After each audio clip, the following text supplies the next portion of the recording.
Okay. I think welcome everyone kind of tuning in to the Camp Gallery featuring Khotan Fernandez and his show now that's going on until June 4th. That's Fluid in Silence. Yes. I'm the curator for the exhibition and of course the artist with us today. We just kind of wanted to poke fun at him and give him a couple of questions that he can answer kind of about his artistic process and his inspirations for not only the exhibition, but kind of all your art in general. As we've kind of done interviews with you before, but that was more fun, back and forth discussion matter.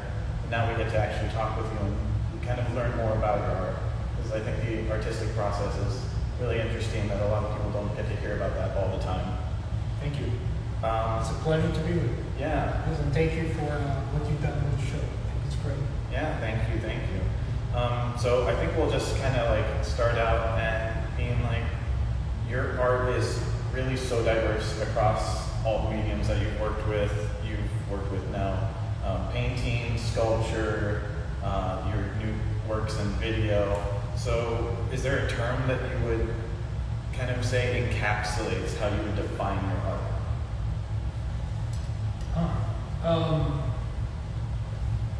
Yeah, well, that word you just said, encapsulate, is actually what I'm trying to do. I'm trying to condense, say like when you're in the lab, you're trying to condense concepts of time, of memory, of perception, and in the same, I think, way a poet tries to condense, a powerful meaning into a few words. So I kind of take that same approach to my work and try to, through it, kind of understand life and create meaning. I tend to address your work almost as very somewhere in the surrealist category, as you've worked with so many different mediums, but your work really is more conceptual, and you use the mediums as a way to express all these different emotions. You're trying to give out all these different ideas that you're going through. So it's just interesting to hear kind of your take on it. So how do you decide on your subject matter? Because Melanie, the founder of the gallery, initially found you through the primate drawings that you did, but you've done primates now. You've done single-cell organisms for your Luca exhibition, and now you're kind of almost interplanetary. Right. So how do you go about choosing? Yeah, but you see, there's a kind of a link there if you think about it, because it has to do a lot with evolution, meaning how we came to be. How lucky we are to be in this. I would say spaceship, which is Earth, floating, and I always question, kind of how is it that we've evolved? We have these senses that are very tuned and very practical for our survival, but yet we've somehow developed art, and so it intrigues me a lot, how that came to be in the evolution, that how we've looked into art to kind of push culture forward and also create all these symbolisms that become more powerful sometimes than words themselves. And so they're in a way very interconnected, from the microorganisms, which is like, as you say, like the show I did last year, which was titled Luca, Universal Common Ancestor, how it all started, how that organism started decoding and coding and creating the chains that would later become information to pass on. And so in that way, art kind of, I think, works also like that, in the sense that all artists, if they like it or not, the truth is we are all kind of just adding on to the conversation, adding on what's being made, and we're just pushing the dialogue forward in a way. Yeah, it's that kind of expansion of progress. It's the communication aspect of trying to express all these different things. It's not only just evolution, it's your thoughts, your ideals, kind of, and even the questions that aren't being answered yet. Right. Well, that's what art is. It's actually a way to, more than anything, ask questions more than give you answers. I think that's the main function, the right function. And again, I think art comes from art. So in that sense, it's also linked to evolution. It comes from something and it evolves into something else. It's always it's always recontextualizing itself. It's a never-ending process. Yes. We'll always see some medium, some concept expanded upon, even if it has to be decades from now, even if it happens like tomorrow by someone who gets inspired even by like your works. Exactly. So we kind of see you even now using kind of historically traditional art mediums. A large variety of your work is paintings, oil on canvas, oil on board, oil on paper, and then we see some sculptures that you've recently brought in. But we have the immense opportunity to show off your first video work for the exhibition, Ingram, along with some of your smaller video works that we're also presenting. So what was kind of your goal with showing off Ingram as almost an experiment, since this is the first time? Yeah, well, as with everything, I think video cameras and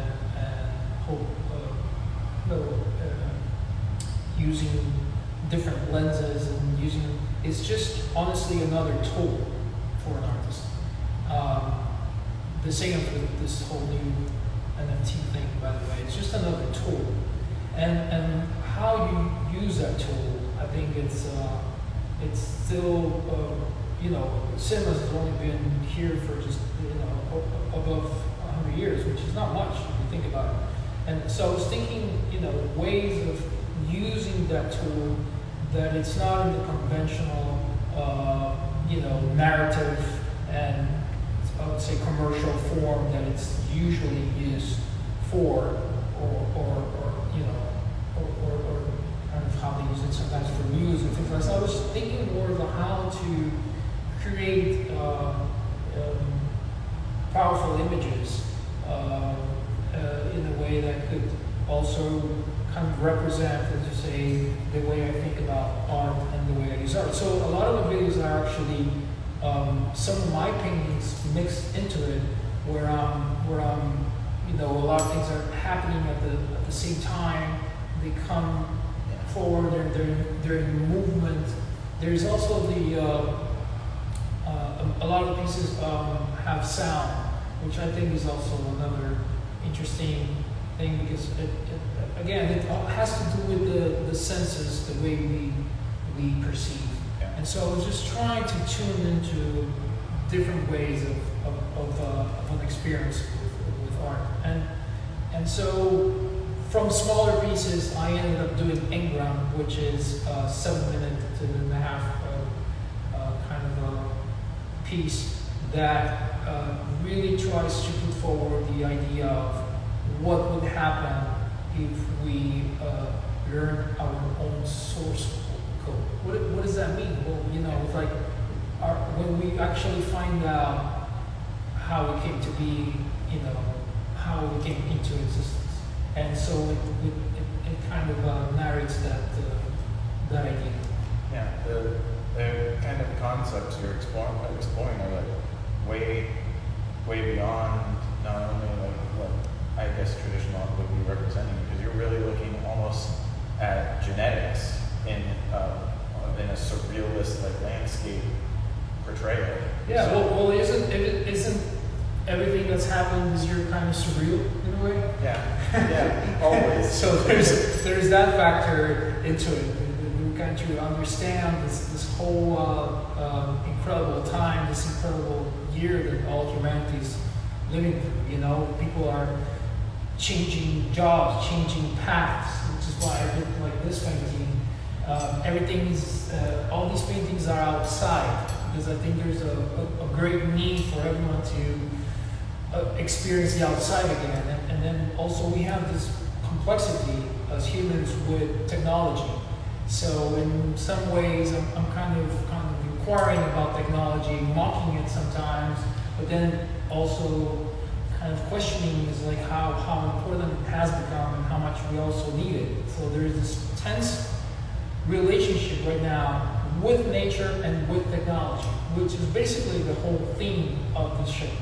Yeah, it is the kind of blending and mixture that you're going with, because even when you have a piece of technology currently that is sometimes in a 3D space, but you're experiencing it mentally and metaphysically instead.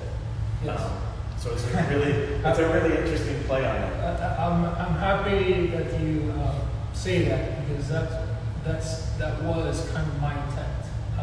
Not only with the show, but specifically with that piece that you're mentioning, which is the kind of inhaling and exhaling a sunset, and how would that feel? How would that experience be? And as you say, it's kind of unsettling in a way, but at the same time, it's an invitation to consider all the things you just mentioned. Oh, trust me, people hear it even at the doorway upon walking in, and they have to come see it. Yes. Because it's such an alien feeling to hear the wall breathing. So, that's another word, the alien feeling. Yeah. Really, that's the feeling I get from a lot of the pieces. It's otherworldly feeling in all aspects.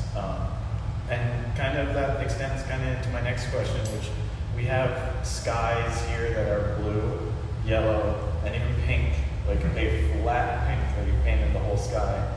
So how do you go about choosing your kind of color palette, as it ranges wildly between all of your pieces? It is strange, because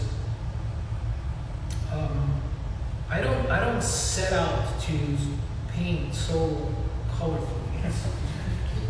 It's so strange, because sometimes I like things that are kind of low in tone in color, but for some strange reasons, it's just the color overtakes, because it's so powerful when I am painting in terms of experience. And these colors for the skies, as you mentioned, has to do with me thinking about perception and how we as humans have a kind of a limited light spectrum where we kind of function, and how we see light and how we perceive colors. But if you think about it, and it's very probable that if there's life on other planets, eyes would have developed differently. And even in this planet, we have many animals that perceive and see in different ways, and see colors in different ways.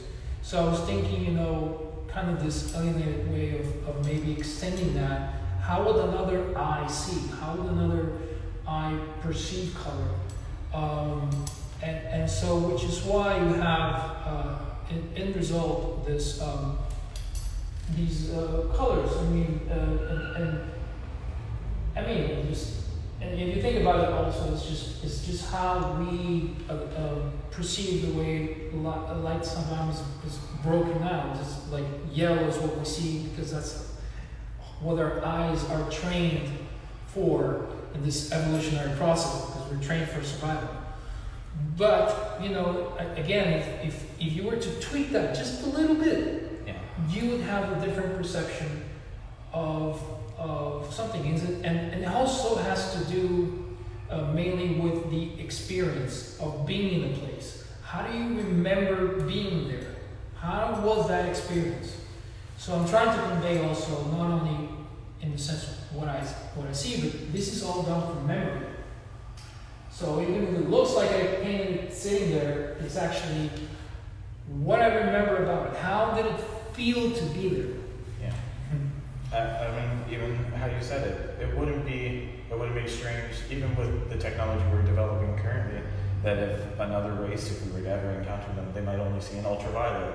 They might only receive Well, things. I think we're not actually far away from creating technology that would probably modify that kind of perception in us as well. I think there's going to be soon people who are going to be able to input things in our brains that are going to make us perceive in different ways. Yeah. There's already, I mean, I remember seeing that there's people who like, you know, they've done some experiments where people they're kind of changing the inputs and outs of perception, and there's seeing things and synesthesia. It's like for some people, you know, that they taste something and they see it in 3D geometric or 3D forms.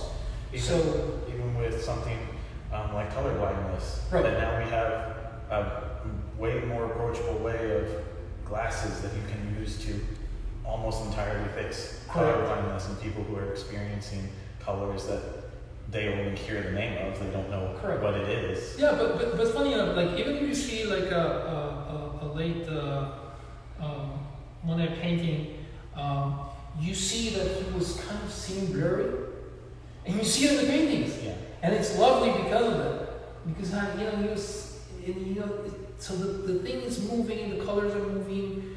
That's because that's how he was perceiving it. That's how he captured that essence, and it's valid, you know. And then I think also pictorially, it makes for, like this one for example, is in movement. The leaves are moving. They're not static, because to me, when I was experiencing there, I didn't feel like it was set in stone. Yeah. Like I felt the whole, you know, jungle moving. Capturing the moment in time versus the perception of time over a period. I think you're going for the latter. You want to capture this whole movement throughout it. Correct. Almost, it's more actually I think closer in the picture, the painting you have with the boat, where it almost has after images. Right. Of its perception, your perception of it moving through time. Because that's another thing about time. Time is very strange. How we remember time, how we perceive time. You can go on a vacation and for 2 weeks, and then 10 years later, what you remember was 10 minutes that were very important, and you lost track of, you know. So memory plays very strange tricks on us in terms of time. Yeah. how we put it, which is why the video is called England. Is how we then pack things and put them into these, you know, memory capsules, and how we remember something, how we remember time. You know, even when you remember things as a kid, time is kind of vague. Time becomes starting quite vague. Yeah. You know. So I wanted to actually talk about what would your favorite piece from this exhibition be. I know that we're showing a limited selection of your works right now. And we're not like aimed towards the window as well, which has a plethora of your different sculptures. But if you had to pick one piece. Yeah, well, I definitely like this piece because this is a painting from the Oleta Park. My daughter is called Oleta, and she's there with me in the kayak. And it's the first time I took her out in this incredible, gorgeous lake that is surrounded by mangroves.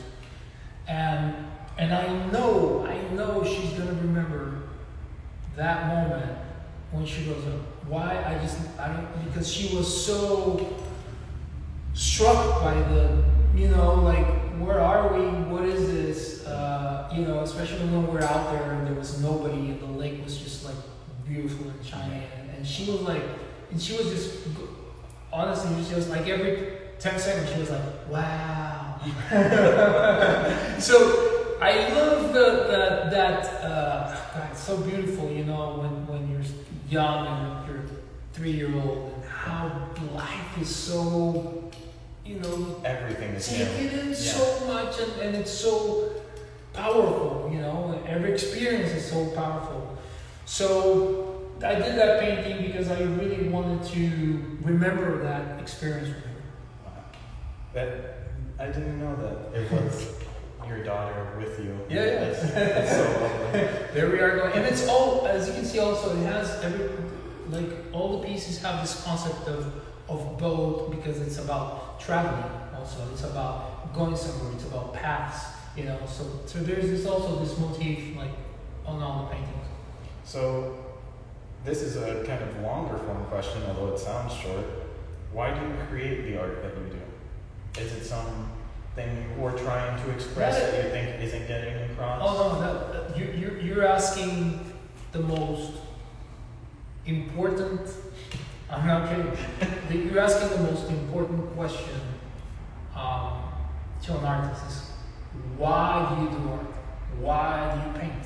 Why do you create things? Why, and it's a very important one to tackle, because I think a lot of artists, honestly, kind of like step away from it and they say, it's about my expression, and it's about, it's the way and I like doing it, things like that. But I think that question is actually way deeper, and one needs to kind of ask that oneself every day, that question. To me, honestly, it's just God. It's just like we don't ask easy questions here. No, it has to do with a way of honestly learning a way to tackle existence. I honestly see art as our most highest form of expression, in the sense that it vibrates at a higher kind of level. In the same way, again, like a poem does. In the same way, So I am aiming for that kind of energy that's there when you're doing the art. It kind of tunes you, or kind of forces you to get into that kind of mood and experience. Yeah. Because as a painter, you're sometimes spending hours by yourself looking at a canvas. Yeah. You're confronting your ideas, your time. You're having a dialogue with yourself, which is why the whole show is called Fluid in Silence.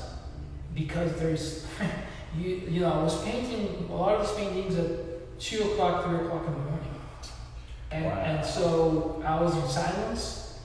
I was, sometimes with a lamp, shining the wall.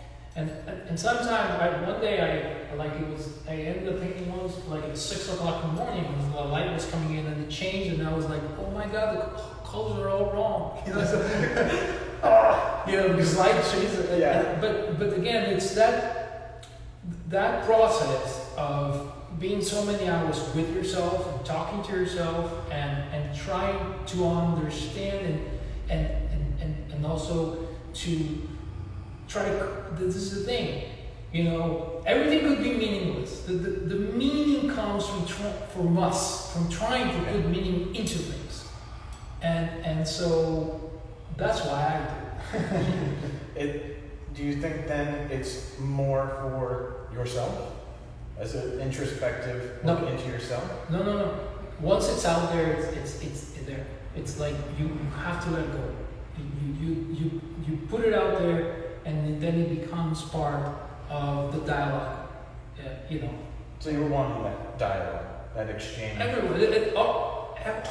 Let me tell you this: all artists are very needy in that sense. They just put objects in front of them because they don't know how else to communicate. That's how we communicate. That's why we're not writers, or because we need to put something like, what are you thinking? Here you go. That's my painting.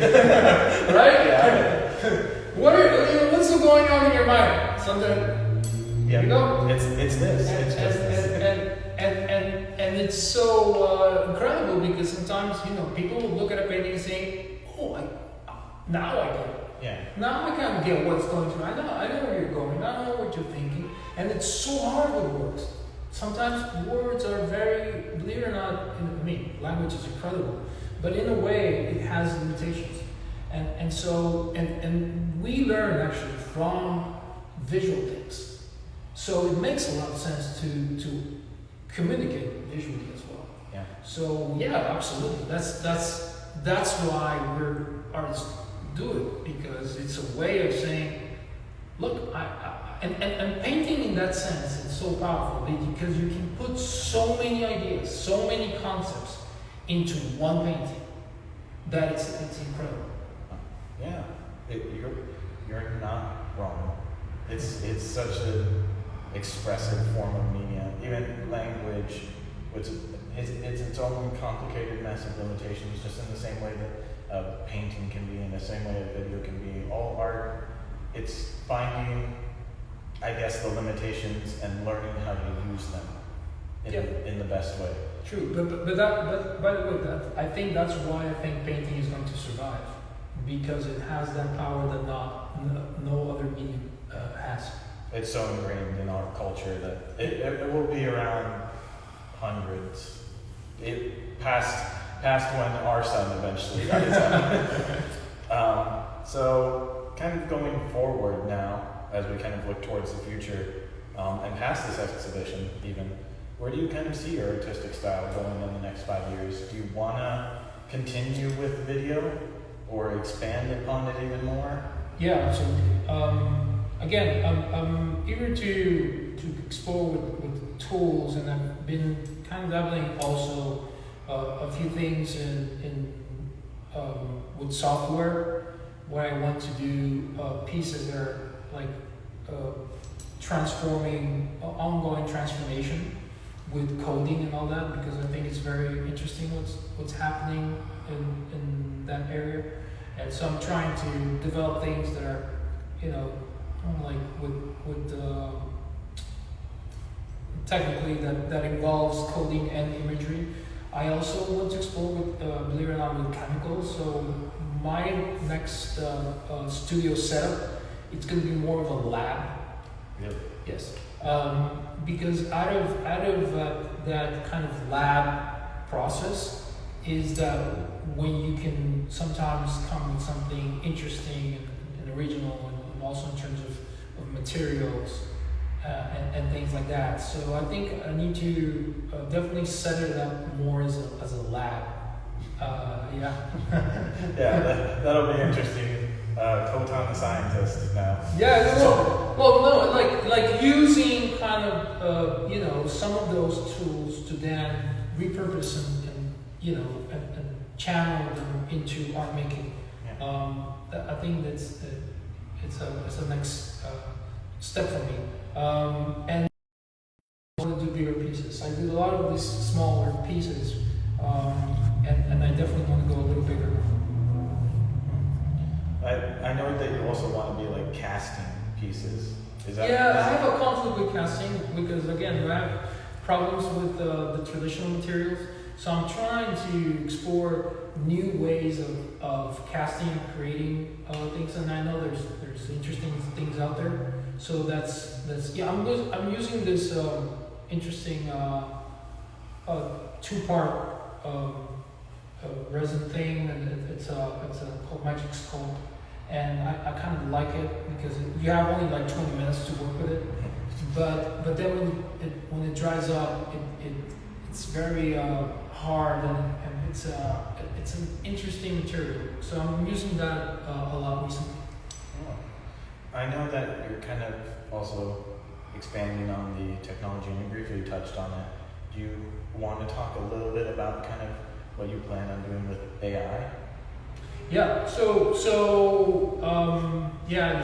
it's interesting. So I submitted as an artist to tap into and use the power of AI to kind of create works.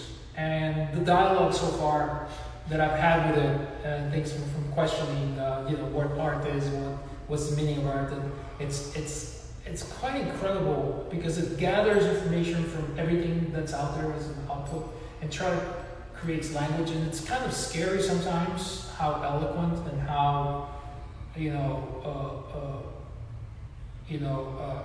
powerful it is. As with everything computers do, it's like it's mind blowing sometimes.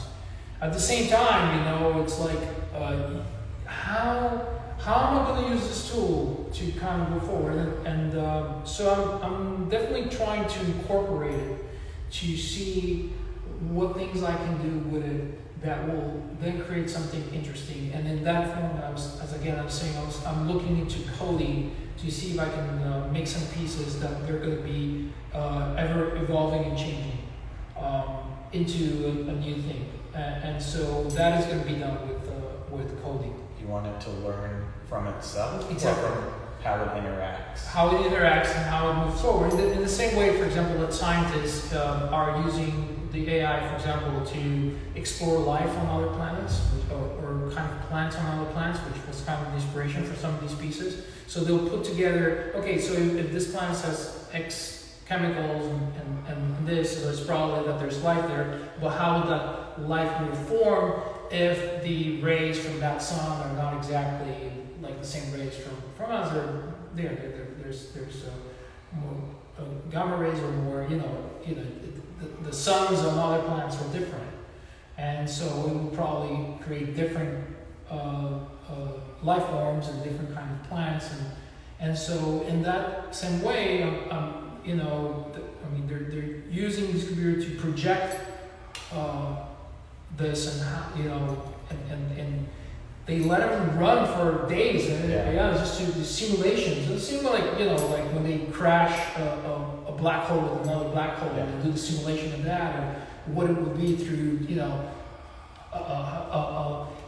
years of a million years of colliding one galaxy with another, and then you see the image in 10 seconds, and you go like, what is that? It's incredibly powerful if you think about it. That imagery, it's like you're seeing something that's going to happen in millions of years ahead. Yeah. So how do you, I was thinking of organisms that could maybe be perpetually evolving and changing and mutating. It's like a perpetual sculpture that every time you see it is kind of evolving and changing. So that's one concept and idea I have that I want to, for a long time, I've been wanting to explore it, which is why I contacted them and wanted to gain access to the AI. I joke about the scientist Khotan, but now all the ideas you're approaching and everything, you might as well be. Like, you seem so engrossed in so many scientific ideas, so many different explorations of technology, off-planet life, evolution. Is there a reason why you kind of attached yourself so much to that? I honestly just think it's all to me very fascinating, and I do see a constant link to art and symbolism, because we're in art we're always trying to explore in different ways our existence, and again it comes back to meaning. So why we're here, where are we going, like the Gauguin painting. So I think it's very much interconnected to ask these questions, of how things come to be, and then I think it also it's a way of implementing new things into art, new ways of art making. Yeah, I've known plenty of artists who've worked with AI, who've worked with pure sound pieces, pure video.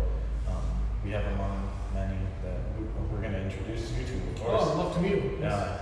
Because I think that mixture of ideas, the kind of scientific way of thinking going forward, using technology, using all these tools to your kind of optimal advantages, because they all have their own strengths. And yeah, but if you actually think about it, before it wasn't that separated. Yeah. Art was very, very, very much linked to science before.